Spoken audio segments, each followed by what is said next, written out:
नमस्कार दोस्तों, हमारी आज की कहानी का नाम है रिश्ते। माँ चलो, सब तुम्हें बुला रहे हैं। बेटी नित्या की बात सुन शोभा आंसू पोंछते हुए कमरे से निकलकर बाहर आंगन में आकर बैठ गई। इतना काहे रो रही है शोभा? ऐसा लग रहा जैसे तेरी माँ मर गई है। अरे सास खातिर इतना आंसू कौन बहाता है? हमने तो ना देखा। तू बड़ी अनोखी है, एक सहेली समान पड़ोसन ने कहा। तू नहीं समझेगी चंदा, कहकर शोभा सास की फोटो के सामने धूप बत्ती जला दी। सुन, कितने दिन का मातम मनाएगी? अब तो शहर जाएगी ना? चंदा ने शोभा से पूछा। पता नहीं, कहकर शोभा की आंखों से फिर झरझर आंसू गिरने लगे। शोभा की एक जेठानी और एक ननद एक कोने में बैठकर खुसुर फुसुर कर रही थी। ये शोभा तो ऐसे रो रही जैसे हमारी तो वो कुछ ना लगती थी। ये महारानी पूरे गांव के सामने बेचारी बन रही हैं। जेठानी की आवाज़ उसके कानों में सुनाई दी। सच कह रही हो बड़ी भाभी, मेरी तो माँ ही थी ना। अब इतनी बीमार थी, तकलीफ में थी। अच्छा हुआ उन्हें मुक्ति मिल गई। ननद ने जेठानी के सुर में सुर मिलाते हुए कहा। शोभा ये सब सुनकर वहाँ से चुपचाप उठकर अपने कमरे में चली गई। काहे रोती है रे शोभा? ये सब कभी हमारा रिश्ता ना समझ पाएंगी। तू इनकी बात सुनकर आंसू ना बहा। शोभा को ऐसा लगा जैसे सासू माँ उसे समझाते हुए कह रही हों, आप मुझे फिर से अनाथ कर गई ना माँ। आप तो कहती थी मैं हमेशा तेरा साथ दूंगी, तू मेरी बहू नहीं बेटी है। शोभा आवाज़ सुन रोते हुए बोली, ना जाती तो कब तक तुझ पे बोझ बनकर रहती। तू भी जानती है कैंसर से कोई कितना लड़ सका है। तूने कोशिश की ना मुझे बचाने की, पर होनी तो होकर ही रहती है ना।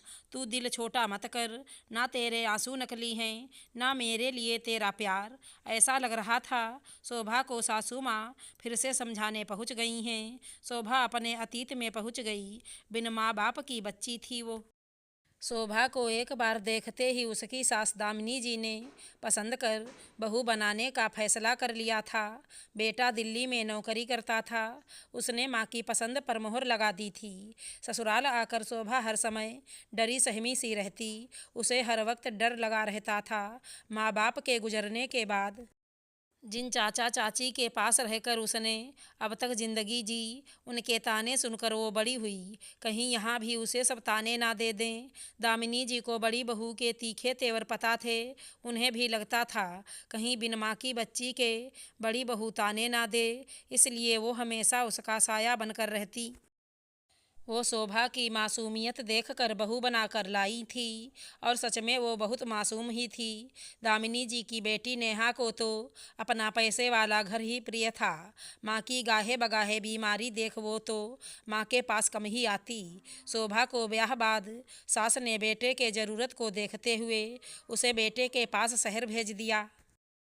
शोभा शहर चली गई। इधर कुछ दिनों बाद सास की तबीयत खराब रहने लगी। जब दामिनी जी की तबीयत ज़्यादा बिगड़ने लगी तो जेठानी ने हाथ पीछे खींचकर शोभा को बुलाकर सास को अपने साथ ले जाने को कह दिया।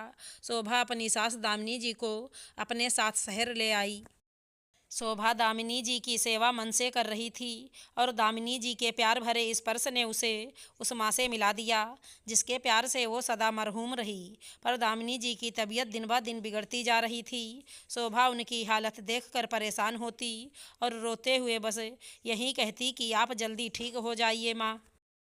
आपके सानिध्य में मुझे मेरी माँ मिल गई हैं। आप चली गईं तो मैं फिर अनाथ हो जाऊंगी। दामिनी जी उसे समझाते हुए कहा करती थी, बहू हमारा साथ जितने दिन का लिखा था उतना ही रहेगा।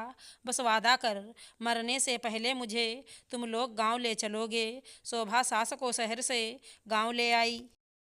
वो जानती थी अब सास ना बचेगी, फिर भी आस ना छोड़ रही थी। दिन रात उनकी सेवा में लगी रहती। वहीं उसे सास की इतनी सेवा करते जेठानी देखती तो कहती रहती, अब क्या सेवा करती रहती है, ये मत सोचना, सब तुम्हें दे जाएंगी, हमारा भी उसमें हिस्सा है।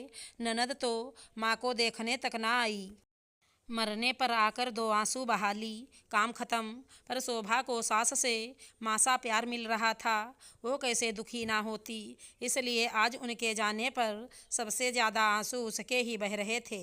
दोस्तों, कुछ रिश्ते खून के भले ना हों, पर वो दिल से जुड़े रिश्ते होते हैं। ये रिश्ते भाव के भूखे होते हैं। जहाँ इन्हें अपनापन और प्यार मिलता है, वहीं ये जुड़ जाते हैं और इनकी डोर इतनी मजबूत होती है जो कभी नहीं टूटती। बहुत बार हम किसी रिश्ते में बस काम भर का ही रिश्ता मानकर उसे निभाते हैं, पर कुछ रिश्तों से ऐसे बंध जाते हैं जिसके जाने पर हम चाहें ना चाहें आंसू बह ही निकलते हैं। आशा करती हूँ हमारी कहानी अच्छी लगी होगी। धन्यवाद दोस्तों।